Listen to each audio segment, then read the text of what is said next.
Ricky, welcome to the podcast. Mate, thanks so much for joining me. Where are you phoning in from? Excellent, Betty. Thank you for having me. This is really exciting. I am currently in our Amplify office over in Surrey Nice. Hills in the city, and Nice one. everyone is going home, and it's pretty quiet. And I've been chilling and waiting for the moment to jump online with you and Fantastic. catch up. Thank you, mate. I so appreciate it. Quite possibly the most important question. You are in the heart of the coffee culture in Sydney and Surrey Hills right now. What's your coffee order? I've been doing the espressos, if I'm Right. honest, if I'm Yeah. honest. But I do love a cappuccino, and I Okay. feel like a cappuccino is sometimes brings a lot of happiness, is underrated because how can you not like coffee with a bit of chocolate on top? And I feel like it's not celebrated enough. So Okay. I can go either way, depending on how well the kids slept the night before. All right. Good to know. One of Yeah, my favorite coffee shops in the world is Single Origin, which is right in Surrey Hills. I know it. And it is amazing. I was very tempted today. I was in the city with my kids. I was tempted to take a very significant detour and go to Surrey Hills and get a coffee, but I just couldn't. I just had to get them home. They were going nuts. I know the feeling. If is there a book, Ricky, that you have read recently that's caused you to stop and reconsider a few things in your life? Could be within your sphere of expertise, or it could be more. Mm. Um, I've got quite an eclectic taste. I know this is an education kind of lens podcast. Fine. So obviously, uh, I read a book called "In Teachers We Trust" by a mate named Parsi, Good on because I felt Parsley. like if we kept hanging out, and he was eventually going to ask me if you've read my books, so I thought I better read one, Yeah. and um, and I was quite shocked because I thought it was going to be something that was kind of like way out and kind of like um, kind of completely blow my mind. But to be honest, it was amazing. But a lot of it was like I was like, this is great. Isn't this is pretty obvious? And Mm, kind of made me think, why aren't we doing more of this? yeah. So that was one thing. I also, to be honest, I read a really great book I read was also the Mark Webber bio, our Right. Australia's all-time greatest Formula One drivers, called True Grit, and just the determination and the risks he took in his life to follow his dreams in a ruthlessly competitive Amazing. industry was quite inspiring. Amazing. Well, I'll make sure, Ricky, I'll put links to those books in the show notes so people can read Ah, along. cool. Yeah. If you could have a dinner party with anybody, who would be there? Your family don't count in the head count, so I don't want to Yeah. get you in trouble there. But who would you love to sit down with and have a meal?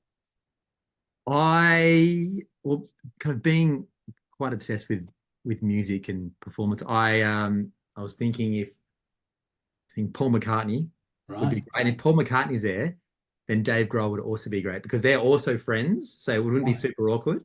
And also like probably some of the really the most amazing musicians with such incredible longevity in the industry.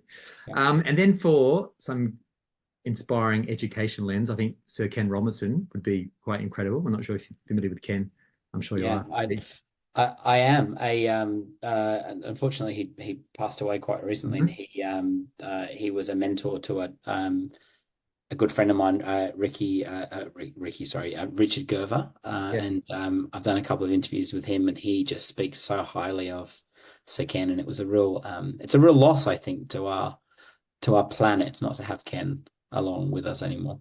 Yes. Yeah, absolutely. But it was kind of both present and past Yeah, people. Was that right? We could have yeah, both. yeah, Yes. Okay. I'm still within the rule. absolutely, yeah. No, Yeah. that's Okay. great. Good. I think that would be a wonderful dinner party. I'd love Yeah. to. So that's three. I think I'm a big Fleetwood Mac fan, so I think Stevie Right, Nicks would be great. right. And and I tell you what, I don't want to sound cliche with this, but I just find Michelle Obama just so wonderfully inspiring and such a powerful woman. Yeah. And she would have some great backstories, Oh, she'd be things awesome. that she would have seen, just general banter that would have gone down in the White House. Yeah. Um, and so I mean, that'd be a pretty cool eclectic mix of kind of leaders and Yeah. musicians and thought That would leaders. be that would be amazing. And one last question, just getting to know you. Yeah. What's something that you've changed your mind about? I've changed my mind about Test cricket because Right. when I Love was it. growing up, I just thought it was just boring, and I Just thought, I thought,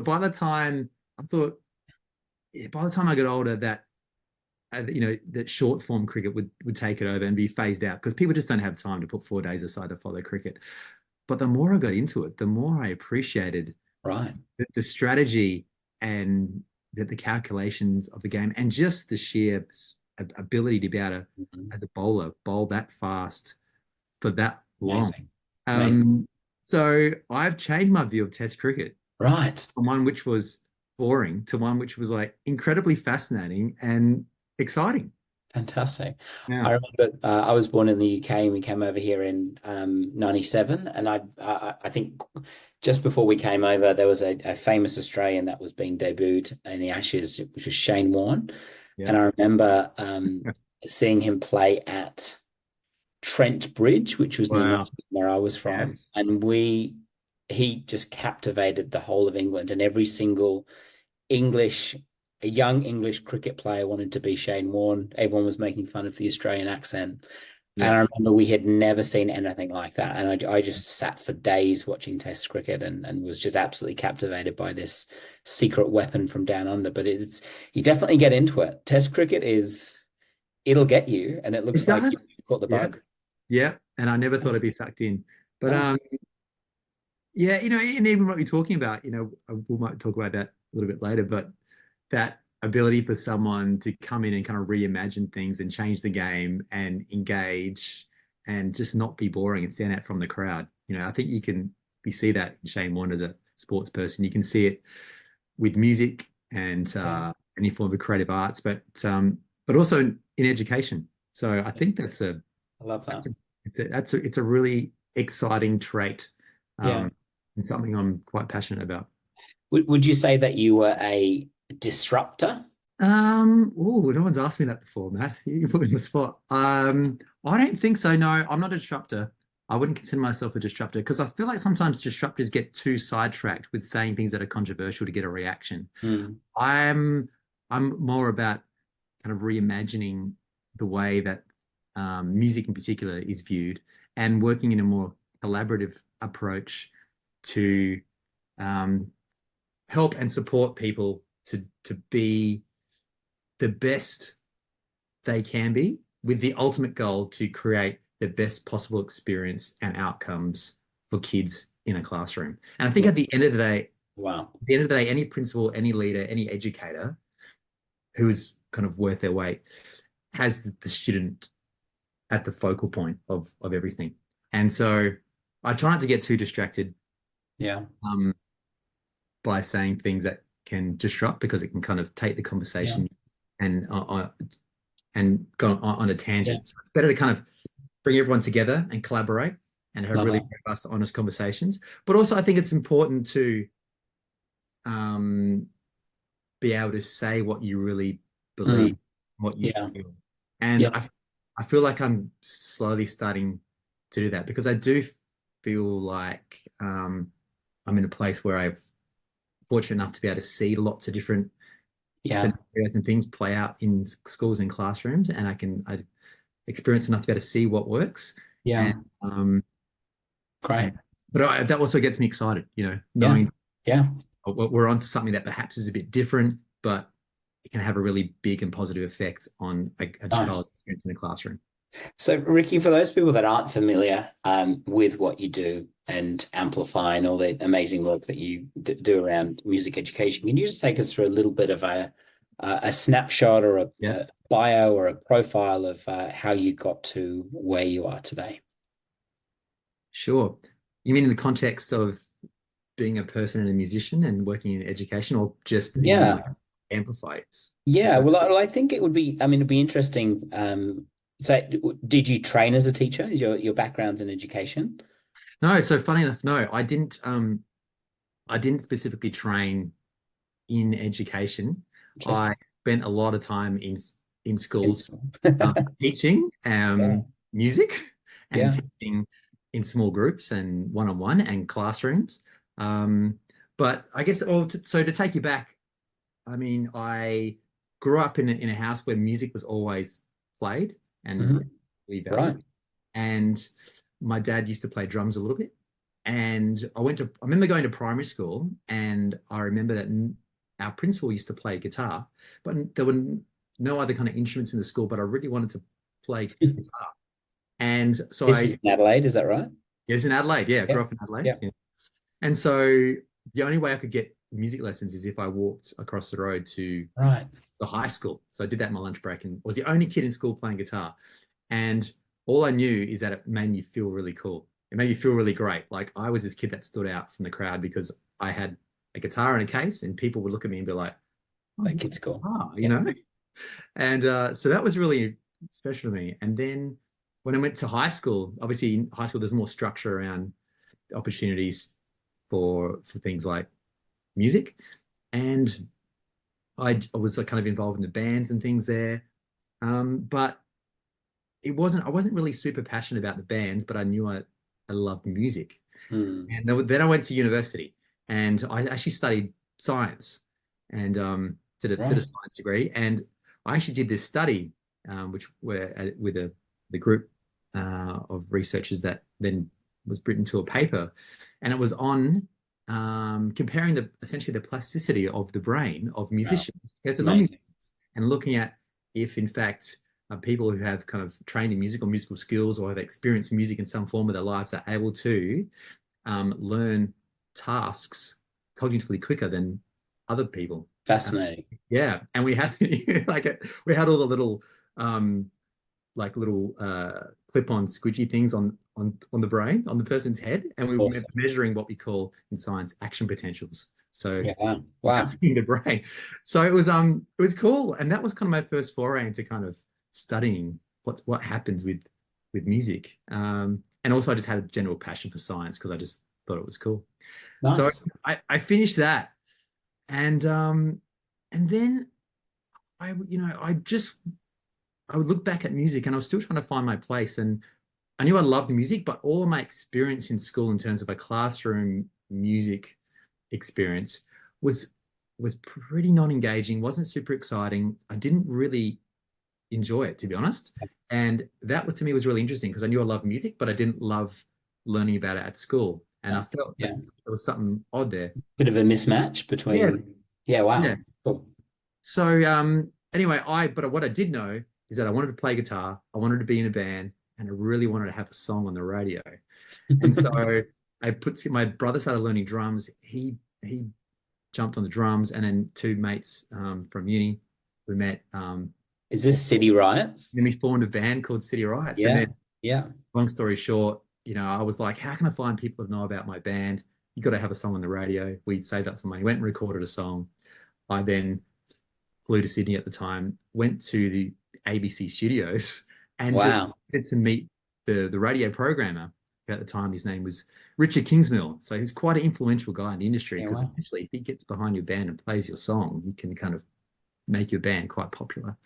So I didn't know that's not actually what you meant to do. You meant to like have a proper publicist and a whole kind of plan behind it. But I just turned up with my CD and he saw me. He let me into his office. He chatted to me. He played the song and he's like, this is actually pretty good. And then like the next week he played it on the radio and then they played it every day for like months. And then I thought, this is fun. Let's do that again. So I wrote another song and did that. Anyway, and then that kind of started the band, got to tour the world, have a really Yeah. great time. Amazing. And when I wasn't on tour, my part-time job was going to my local school to work with kids and teach. And then Love that. when I guess the band started to wind down after a number of years touring and life responsibilities start to change, I was still really passionate and active working in schools. And it was around then I identified that music was something that just wasn't really done that well. And it made me reflect on my time at school and in that point where I didn't enjoy music at school. And I realized that not much had really Wow. changed. It actually perhaps gotten worse in the fact that it became more inequitable. So it was more Wow. driven by people who could afford their child to have music lessons. It was still as unengaging as it was when I was at school. Or ultimately, schools who don't have access to a music teacher just were not able to teach music. So Mm. I thought that was quite crazy, and I wanted to do something to try and change it. Mm. So I that's love that. that's And when I wonder why that is. I wonder why we tend to kind of organize subjects hierarchically with English and maths and science towards the top. I wonder why creative arts and say dance and drama and those kind of subjects get sort of placed under like at the bottom. Do you have any thoughts on that? Why do we do that? Is it just do you think that creative arts is harder to measure? yes, Yeah. and things that we can measure, we Yeah. it gives us a reason to validate that they're important, and Yeah. then Wow. if we can then base, I guess, importance on that around Hmm. standardizing those measures and testing, Yeah. then and then it drives certain fundings in areas. Then it starts to change the focus of why we're doing things and Yeah. people view importance of subjects. Um, so Yeah. that's Interesting. that's where it becomes challenging. But it's these things that perhaps we can't measure that are often the perhaps the most important. But also just the things that music outside of just what we believe or what we kind of traditionally think it brings to a child's experience in school that we haven't really put enough importance on, like collaboration and critical thinking and thinking outside the box and um, being able to take what you've learned and then apply it and be fluid and agile in different areas of learning. So Hmm. students aren't just programmed to Yeah. Wow. take information and rote learn. And when we're looking at where we're going as with society in the future and the kind of skill sets and soft skills we need students to be able to work collaboratively in groups with different people from different backgrounds and different languages and be able to really um, be fluid and agile in the way we approach things, then I feel like music and the way we and what it can bring to a child's Hmm. experience at school can play a really important part in developing those skills. Yeah, I mean, there's so much in that, Ricky. I remember having a conversation with a maths professor from the University of New South Wales, and she was talking about the relationship that she has between music and maths. And I never Mhm. thought of those two subjects being compatible. And she talked about the creativity and the awe and the wonder in mathematics. And I actually I explained this to her, I expressed this to her, but I actually got quite annoyed and I felt really ripped off because I was like, where was this maths when I was at school?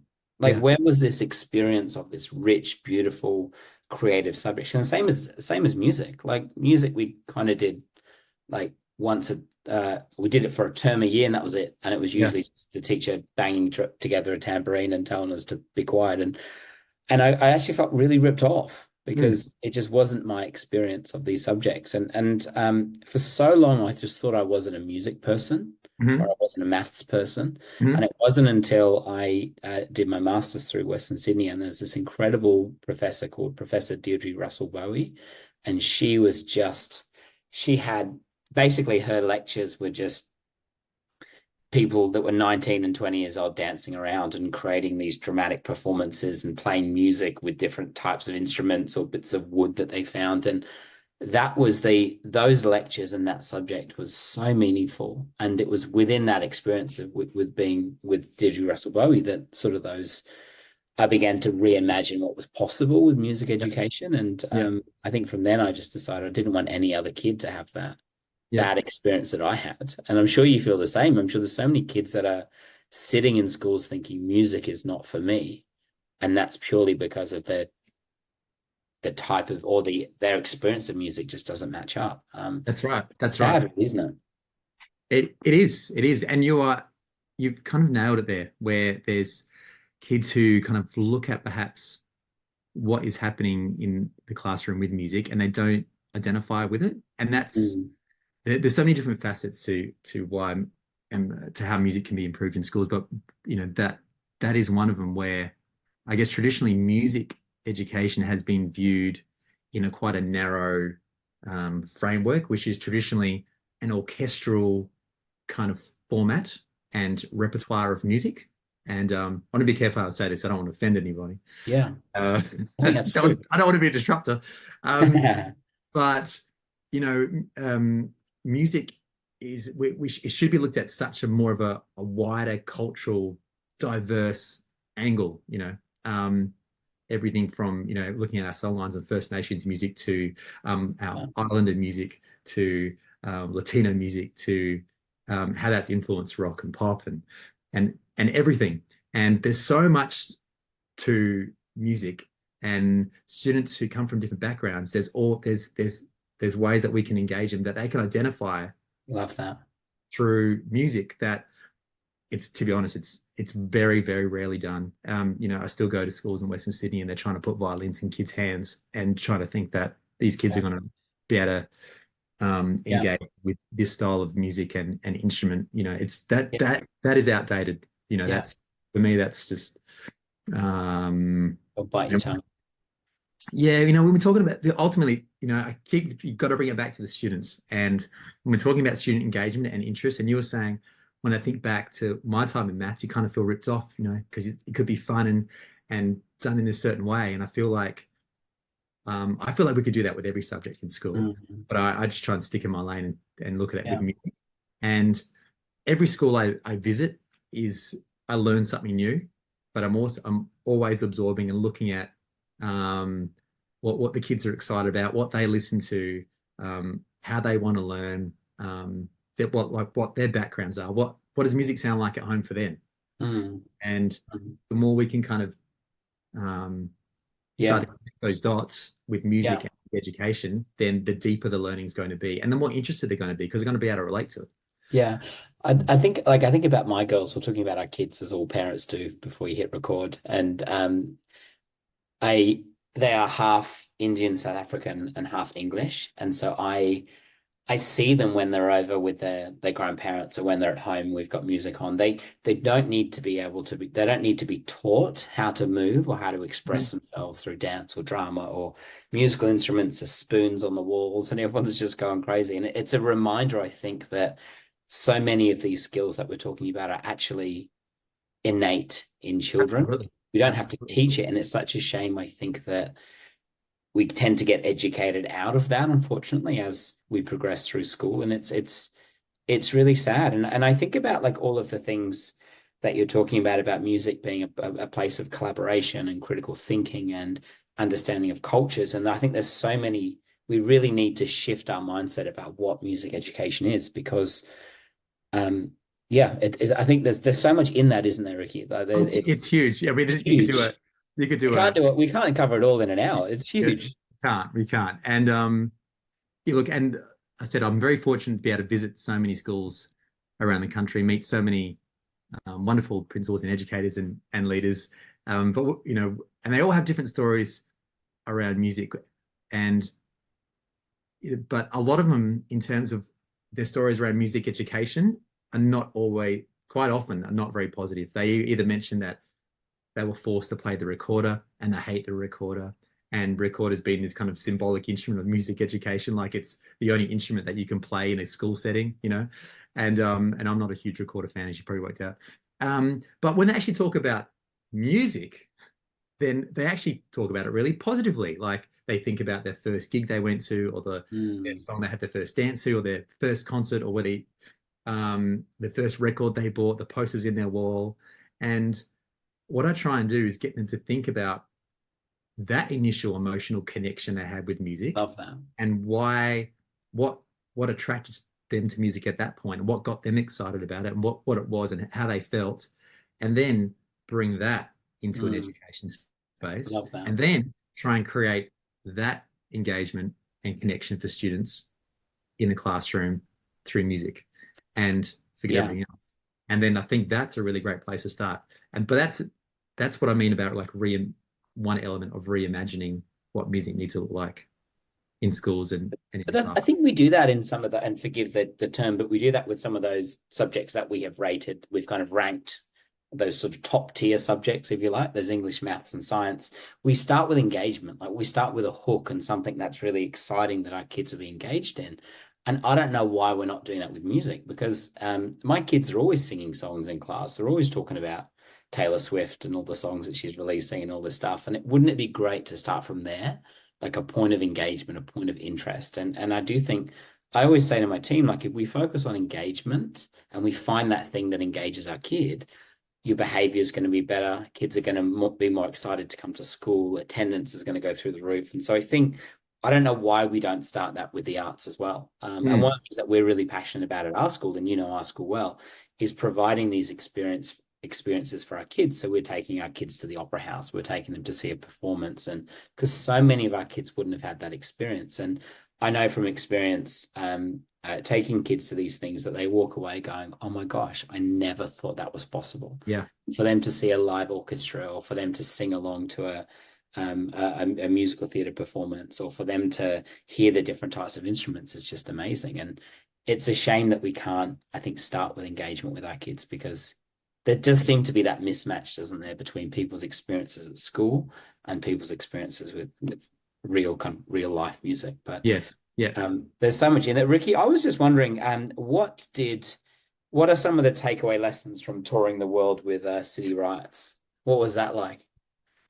Well, it's quite funny because What did you learn? I actually, I never thought I would apply so much to what I learned from playing in a band, being in a band, to my life now, uh, running Yeah. two music education businesses and just navigating life. And I feel there's something in Yes. that with with music itself, um, and everything from how I've gone about growing Amplify into schools is the same way I went about Yeah. Wow. building the profile of City Riots when it was first starting out, which was you play a gig, you put yourself out there, and two or three people come to the show and they have a really great time. Then they go back and they tell three of their friends. And then the next gig, you have like 9 or 10 people, 12 people come. Yeah. That's Yeah. Wow. grows. And it's been the same thing with Amplify. What I learned is to be able to troubleshoot and think on your feet and be put in really challenging situations and then work out how in the hell you got to get yourself out of this. It sounds like running a business. That sounds Yeah, like yeah. exactly what running a business would be like. And these are the type of things that you cannot explicitly teach someone in a classroom, but what you can do is give them enough of a toolkit to be able to navigate their way out of these problems when they do arise. And I Mm. feel that's what music can do. And that's what being in a band did for me. Everything from, we had our US tour and we realized we had to get proper touring visas and we had to send our passports away and go to Melbourne to have these interviews. And they were finally cleared, but we're flying out the next morning at 6 a.m. I had to work out how to somehow get my passport at 5 p.m. from the embassy in Melbourne to Adelaide so I could fly out the next morning at 6 a.m. And it was too late to organize the post. So it was everything from that to being in a tour van and breaking down literally in the middle of nowhere, in the middle of Texas, and then it's literally like a reality TV show. Right, breaking in the middle of nowhere, and then someone goes, "Okay, now sort yourself out of this problem," and then that to working out who the best person to talk to is to make sure you get yourself onto that tour that you really, Yeah. really want to tour. And you just keep knocking on doors and calling and not giving up until you get that person. To just working out how to get your song on the radio. There's no explicit teaching for that. You Yeah. got trial and error and ask people and learn from different Love that. people and make a lot of mistakes and just keep moving forward.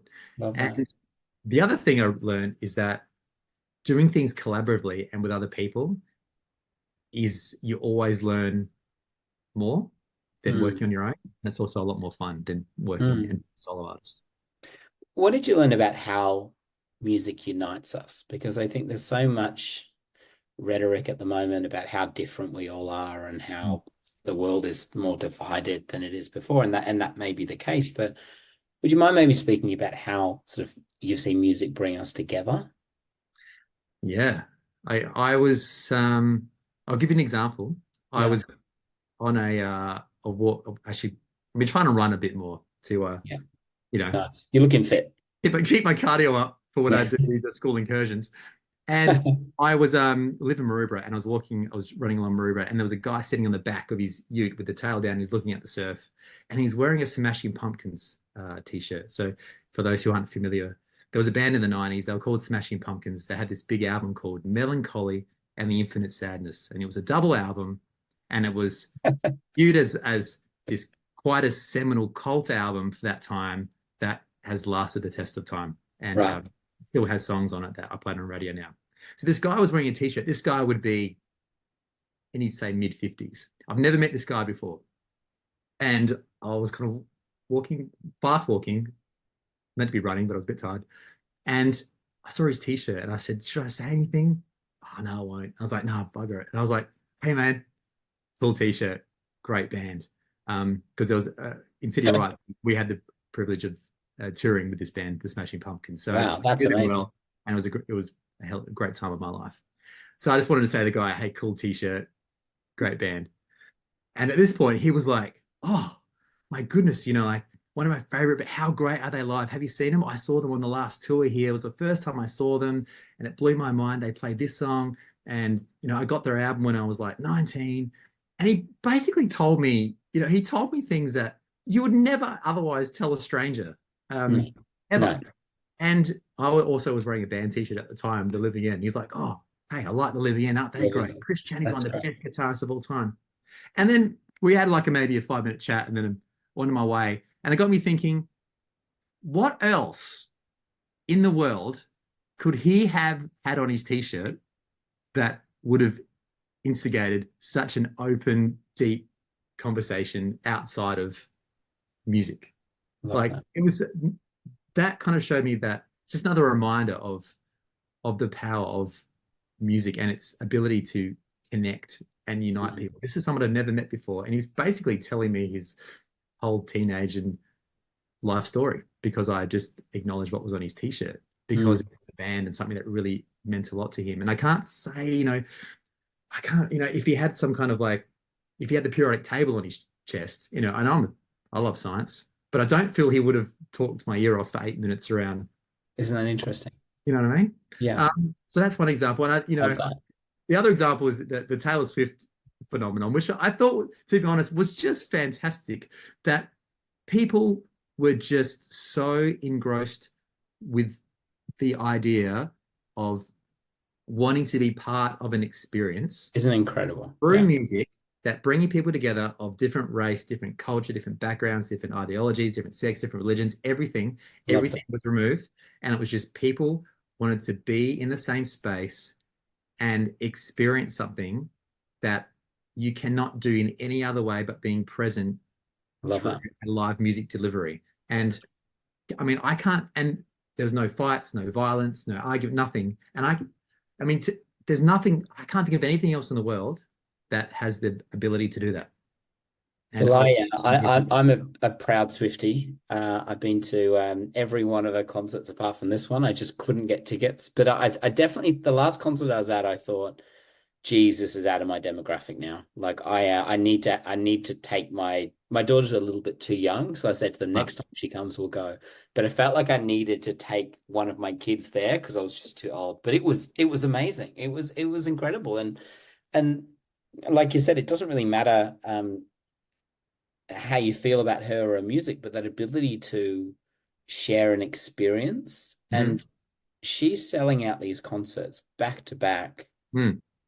like all over the world. Like that's something. That's something It really special. And I think is. like Yeah.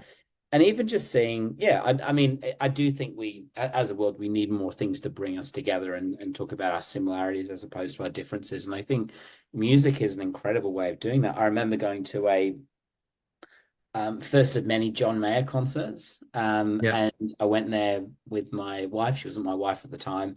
And now every single song on Room for Squares, which was his first album, has a memory attached to it. Like I was like, this is the time he came over and we cooked like lunch, or this is the Yeah. time when he and there's song about and the I think Continuum song about daughters as a Yeah. dad to two daughters. Every time I listen to it, I just start crying. But I think music has this ability to evoke these connections and emotions like nothing else, and Mhm. it's it's really special. Are you a Swiftie? You respect. Yeah, yeah, yeah. I mean, I think we all are. Like, how can you not be? you can't really avoid it. And Yeah. the art of being able to have that many great songs that connect at that level has to be Hmm. admired, whether you like the songs or not. Just the ability to be able to do that song after song and have and get people to elicit that emotion is is incredible. But exactly what you were saying as well, that the number of times I've jammed with people that I've only just met, and you just play, and you're suddenly almost communicating in a language that is not words, and it breaks down, like I said, what I said before, it breaks down all sorts of barriers of whether it's ideologies or religion or language barriers, Yeah. whatever it is. And also the other thing is that music is always all around us from when we're a baby Mm. to when we sing to babies to comfort them and quiet them down or put them to sleep, or we put music on, or it's in movies to kind of elicit an emotion in a movie to help support the visual that we're seeing. It's in shopping centers when we're doing shopping. Totally. It's in the car. It's literally, when you start thinking about it, it's literally everywhere. But when we go into schools and in classrooms, suddenly it's absent, and or more absent than perhaps was what it should be.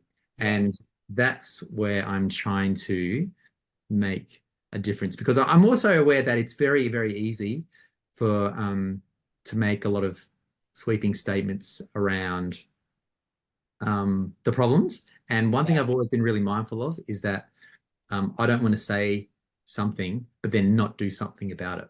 And Right. there's been so much research in the past around the benefits of music. And to be Yeah. honest, I don't actually spend that much time. It's been quite nice that I don't actually spend that much time talking about the benefits of music because it's so well researched, it's Yeah. so well documented. And I feel like, to be honest, in a school setting, every principal I know or speak to um, knows the benefits of music. The biggest problem is they just don't know how to bring it in to schools. And that's why I wanted to do something about it, because it's Yeah. all very well saying something, but to actually though go, all right, how do we change this? And that's why I started Amplify. I think and I'd love to unpack what the great work that you're doing with Amplify in a moment. And I think just to follow up on what you said before, I saw an interview with on the Today Show. I think what was it? With Charlie Puth. Yeah. He made he's incredible at how he makes music out of everything. So he Yeah. made music out of a loop or a tapping cup or Yeah. something. And I remember watching that, and I've watched that clip probably 100 times, going, "Oh my goodness!" Like music is everywhere. Yeah. Sound and sound creation and communication through sound is something which isn't restricted to a period at school. Like it is Mhm. everywhere. And it seems like such a simple thing, but really made me start to think, wow, like you're saying before, like we experience this all of the time. Mm. And I'm a huge fan of Charlie Puth. I think he's amazing. I think He's the great. he's Great just song. incredible. Mm. Ricky, I would love just to unpack some of the work that you're doing with Amplify. I am a Yeah. huge fan. Oh, thanks. Um, and for those people that are not aware, what is it, and what Yeah. are you trying to do with Amplify? Sure. Well, in short, I'm trying to help principals and education leaders and anyone working in schools to reimagine how music education is approached and taught in schools Love it. by making it really accessible, really engaging, really fun, um, really contemporary and exciting for kids to experience, but also really exciting for teachers to be able to teach, and just remove a lot of the psychological barriers around what teachers think music needs to look like in a classroom. Um, That's and great. so, I mean, and I only work in primary schools. It's only primary school from kindergarten year six, where also with a focus of engaging Australian artists in the content to bring everyone from kind of King Stingray to Mm, Amy Sharp, Zell Braithwaite, amazing. through them as artists, but also their music into the content, and make it I guess, as accessible, like integrated into a classroom, into a mainstream classroom as much as possible, and really get teachers to believe that even without being able to play an instrument or without being musically trained, you can actually teach a really fun, engaging primary school lesson that meets curriculum outcomes. Yeah, And love to move away from this traditional idea that you must have a music specialist in your school for that school to be able to teach music and meet music outcomes. yeah, So it's all that together. I feel like music teachers are amazing, amazing people.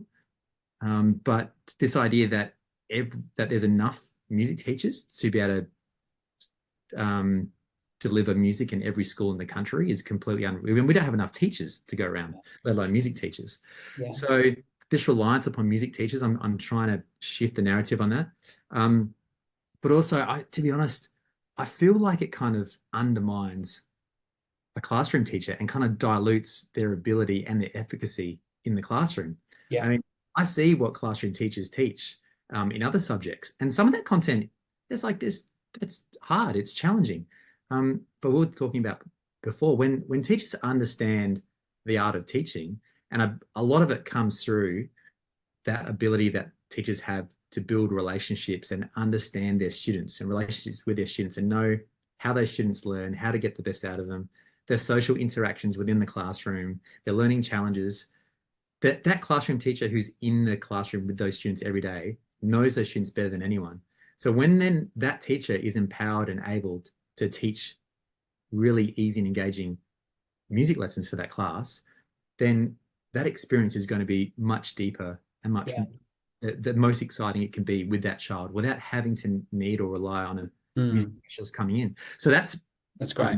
really part of it. So essentially, it amplifies a software platform that teachers log into and they access their music lessons for their year level that has really clear success criteria and learning intentions. There's an introductory video that is like a little TV show that introduces the fundamental concepts, and then there's an array of different So activities good. that the teacher facilitates with their Yeah, students, so students can demonstrate their learning, and then it's essentially mapped to the curriculum. So it's amazing. like blending the compliance compulsory curriculum part with really great, exciting music and activities that does not rely on the teacher Mm. being musically skilled to do.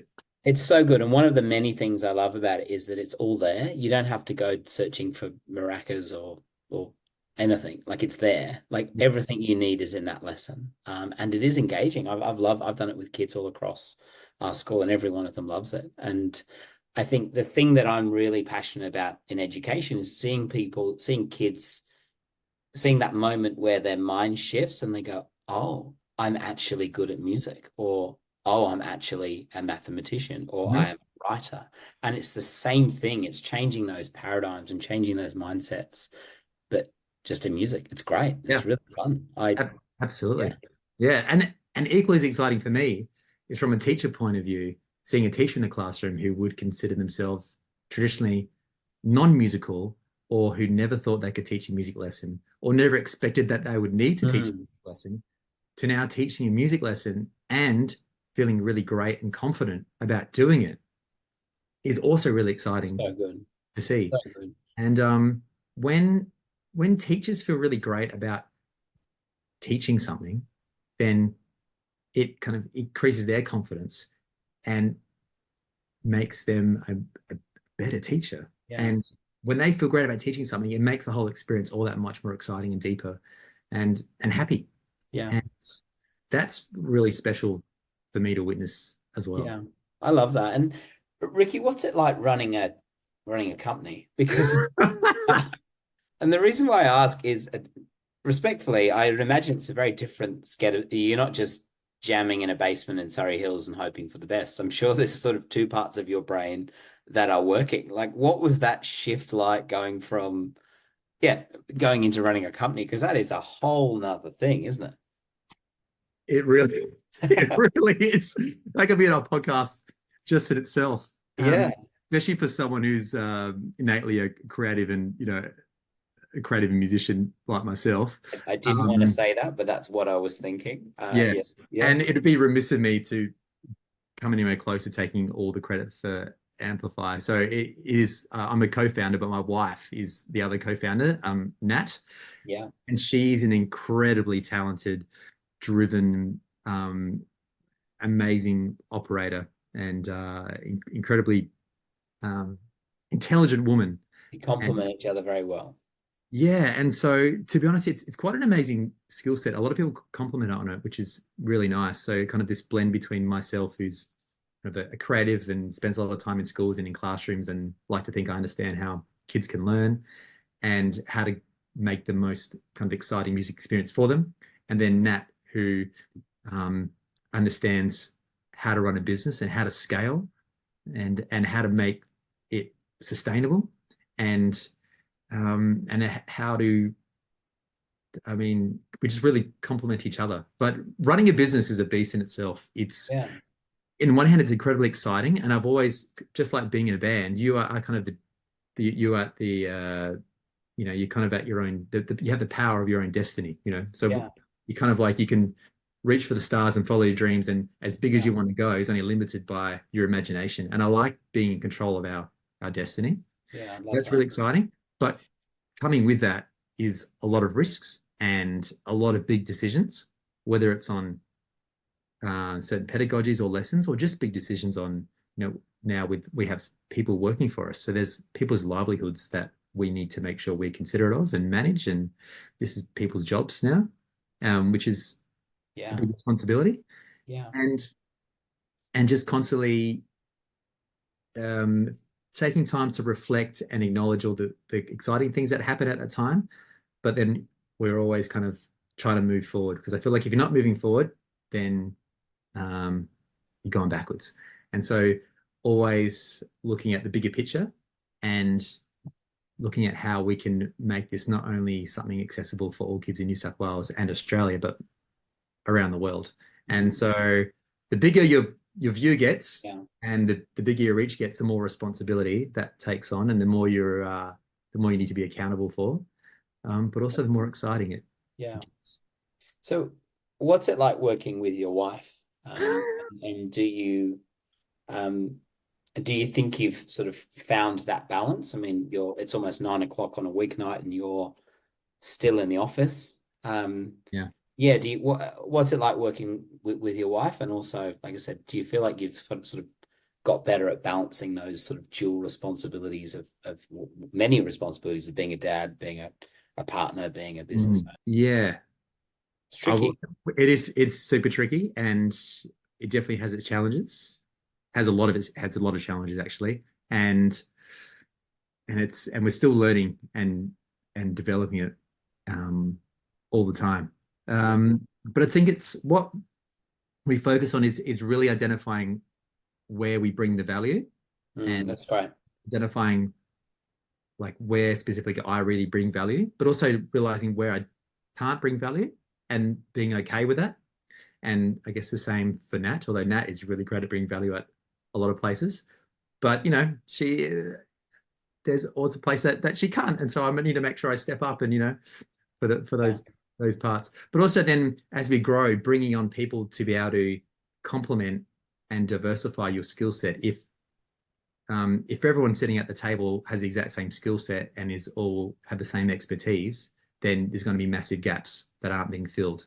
So it's about understanding each other's skill set and where we really add value, but also then bringing on people who can really fill the gaps and um, uh, complement us, and really add value where we're not able to. And uh, and then just trying to be making sure that we are really present as a husband and wife when we're with our kids, and Yeah. not letting work overtake it. It's Um, hard, isn't it? yeah, It's difficult. I that's mean, hard. I That's love hard. my job. I absolutely love it, but Mm. it can be all encompassing. And I think my wife's amazing. Is from a family of teachers, but decided to not go down that track. But she's very aware, I think, of some of the challenges. And I think I've seen too often it completely consume people's lives, and you kind of Mhm. forget what's important. Mhm. And so I think it's good to remember that Yeah, I mean, the only reason why I get to do these big hours and all that kind of stuff is because the people that I care most about are okay. Uh, Mhm. and there is that connection, but it's hard. Like, it's It tough. is. It's It's real hard, tough. and you sacrifice a lot. And once again, I bring back the band analogy, but it's the same when I was touring in the band. I missed a lot of my friends' weddings because I was touring overseas. Missed all their 21st birthday parties. I missed my high school reunions. I missed all of that, but that's the sacrifice. And Nat and I sacrifice. We try not to sacrifice time with our kids, but obviously there is time when we have to travel away together. Um, and it's definitely not 9 to 5. We don't finish work at 5 and then go home and then not think about work. Either I do a pickup and Nat stays late, or we take turns in doing it. So we really try and support each other, and communication is really, really important. Mm, And talking about how we're feeling and what's bothering us and what needs to be done, and just making sure that we're supporting each other with those simple things at home as well, which Nat reminds me of a lot. Everything from organizing passports to yeah, yeah, making sure the school uniforms are ready to go for Monday, and nice. but the good thing is that we're super passionate about it, and we really love what we do, but we can see the impact it's having.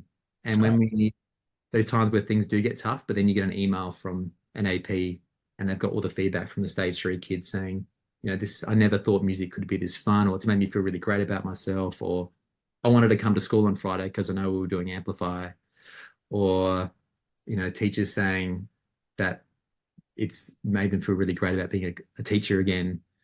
So we get some pretty amazing, really deep feedback, which is Yeah, really hits home. So that's nice. really nice and helps us validate what we're doing, Yeah, that all the sacrifices we're making and the yeah, risk we're taking is paying off. that's really great. And Ricky, is there an area in your life, and it could be personally or professionally, that you feel like you're under investing in, something which you'd like to give a little bit more focus to? It could be anything. It could be fitness. It could be taking up craft. It could be anything. Let me have a think. I'm under investing. Yeah, there would be. You Um, mentioned you're trying to run a little bit more, which is great. yeah, but that's not exciting. People don't want to hear about that. I love running. I love it. I any opportunity to talk about running, but I won't steal your thunder. Is there an Yeah. area you think you? Trying to one thing personally I struggle with is the changing of mindsets and learning to compartmentalize my thoughts, and running a business, and especially a music business where it's you're in a classroom sometimes, and I'm kind of engrossed in that experience of working with the students, and then when that finishes, suddenly it's a completely different mind shift when I need to go on a Zoom call with that's kind of has more of a business Got lens it. on it, with an investor or something. It's the changing of really significant mindsets is what I really struggle with, and it's something I'm trying to learn how to do better. It's going from a kind of a creative mind to more of an analytical, strategic mind. But then, as we mentioned before, kind of looking at how Nat and I can lean on each other Love differently, that. help Love support that. Love support. that. Hmm. Ricky, I want to be respectful of your time. I'm aware we're talking about balance and it's almost 9 o'clock at night and you have a family to get home to. So just, That's okay. No worries. is it? You know what? You asked me before if there was a story that Oh, was, yeah. was funny or important, but I ha this I have a story that really resonated with me, and I felt Right. it was really impactful, and it really hit home for me. And I wanted to share it because I feel like it's important. Please. And so one thing I like to do is visit lots of different schools, and I touched on that before, because one thing I realize is the more schools you visit, the more you learn, because every single school is different, has different challenges, has different kids. And so last year I made an effort to visit lots of schools, and I went out to teach for a week in Moree. And around this time, Moree was kind of getting some interesting media around some of the challenges happening at a youth level. So I went out to teach in Moree for a week, and I basically taught music at Moree Public School, and which is a brilliant school, amazing teachers doing incredible things, and wonderful, wonderful kids. And I taught music there on a rotation of different classrooms and for a whole week. And one thing I like to do is try and get students involved in demonstrating an activity. And I really, really love getting students who I feel wouldn't usually get identified or picked out of a class to come in and demonstrate something, with the goal to put them in front of their peers with me supporting them, and essentially get them doing something that makes them feel really good in front of their peers, and for their peers to maybe view them a Love bit, that. bit differently, really, really positively, and demonstrate how great this student has the ability to be. So I was going around the room, and there was the kids were sitting in the middle, and around the outside I had different pods of different instruments that we're going to experiment on and rock a tune on. And I could see a boy down the back who I didn't realize until later was from the support unit. And he was sitting there, and he seemed quite isolated and not really integrated into the group. And I also got the idea that he finds himself in a little bit of trouble sometimes. And so as I made my way around to the instruments, he was sitting around the back. And because as I made my way around the back, I asked him if he wanted to come up and demonstrate how this instrument worked. And the moment that I knew I picked the right student was when the teacher stood up and kind of like chaperoned the student over to me, like he needed some kind of extra security or something. And I was like, it's okay. I got this. Yeah. I can handle this. And I asked this student to kind of demonstrate how he thinks his instrument worked. And I think it was a tambourine. So he shook it and he hit it. I was like, yeah, nice. All right. And then we made our way through the different instruments to eventually we got to the guitars, and there was a pot of guitars. And I said, have you ever held a guitar before? And he said, no. We shook his head. He wasn't super outwardly verbal. And so I sat him down. I kind of roughly showed him how to hold the guitar. And he kind of just naturally went like zing, zing, zing, zing. I was like, oh, cool. All right, keep going. And then I kind of showed him like a really easy chord. And he kept going zing, zing, zing, zing. I was like, hey, keep that going. And then one of the other teachers who was sitting there, I just put a bass guitar in his hand and gave him the note. And together they're going like jung, jung, jung, jung. And I got all the students to stand up and go stomp, stomp, clap, stomp, stomp, clap. And then I had a mic, and I was like, let's just roll this. So I grabbed a mic and started singing like, buddy, you're a boy, make a big noise playing in the streets.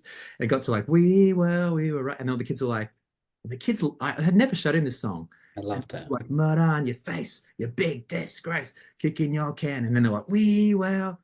And then at this point, all the kids in this stage 3 class are standing up, stomp, stomp, clapping in time with this kid who has never integrated with these kids before, never really done anything with them, is now standing at the front of them, holding an electric guitar, playing the chords to We Will Rock You. At this point, the principal walks in, and she kind of like almost like dropped her folder, grabbed out her phone and started recording while they're like tears streaming down her face of like, oh my God, like this is incredible. We need to capture this to send home to the parents to be like, not only is his child at school today, but he is integrating. Kids are being engaged by what he's doing, and he's kind of he's got a purpose in this session. And then the AP walks in and they're crying, and someone's called the office for these other people to come in. So we've rocked the song a fair bit.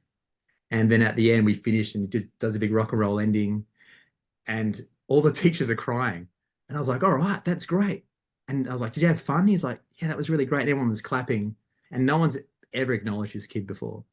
And we finished that session, and it was lunchtime, and this child wanted to stay during lunchtime to keep playing. And there were some other kids who was never really associated before who wanted to come in and play with him, and they jumped on the drums and some of the bass guitar and some percussion instruments, and they started jamming and working on a song.